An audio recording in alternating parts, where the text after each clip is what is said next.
రేపు ఢిల్లీలో తెలుగు రాష్ట్రాల సీఎంల భేటీపై కేంద్రానికి తెలంగాణ ప్రభుత్వం లేఖ రాసింది. బనకచర్ల జెండాపై అభ్యంతరం వ్యక్తం చేస్తూ కేంద్రానికి లేఖ పంపించింది. రేపు ఢిల్లీలో సమావేశానికి ఏపీ తెలంగాణ సీఎంలను జలశక్తి శాఖ ఆహ్వానించింది.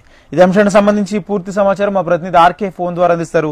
ఆర్కే, గోదావరి బనకచర్ల ప్రాజెక్టుపై చర్చించేందుకు కేంద్ర జలశక్తి శాఖ నుంచి తెలుగు రాష్ట్రాల సీఎంలకు పిలుపునిచ్చింది.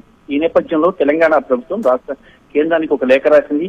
ఏపీ ఇచ్చిన బనకచర్ల అజెండాపై అభ్యంతరం తెలిపింది. కేంద్ర మంత్రి సిఆర్ పాటిల్ అధ్యక్షతన జరిగే రేపటి సమావేశంలో బనకచర్లపై చర్చ అవసరం లేదని తెలంగాణ ప్రభుత్వం వెల్లడించింది.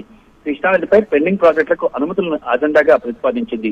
డిండి, పాలమూరు ప్రాజెక్టులకు జాతీయ హోదా, ఇచ్చంపల్లి ప్రాజెక్టులను కేంద్రమే చేపట్టాలని, తుమ్మిడిహెట్టి వద్ద ప్రాణహిత ప్రాజెక్టుకు 80 టీఎంసీల నీటి కేటాయించాలని ముఖ్యంగా ప్రస్తావించింది. 200 టీఎంసీల వరద జలాల వినియోగానికి కొత్త ప్రాజెక్టు నిర్మించాలని తెలంగాణ ప్రభుత్వం ప్రతిపాదించింది. బనకచర్లకు ఎలాంటి అనుమతులు లేవని, చట్టాలు, ట్రిబ్యునల్ తీర్పుల ఉల్లంఘన జరుగుతుందని లేఖలో ప్రస్తావించింది. అయితే గోదావరి బనకచర్ల లింక్ ప్రాజెక్టుపై చర్చించడం అనుచితమని పేర్కొంది. ఇలాంటి చర్యలతో కేంద్ర ప్రభుత్వం నియంత్రణ సంస్థలపై నమ్మకం లేకుండా పోతుందని తెలిపింది. Right, thank you RK.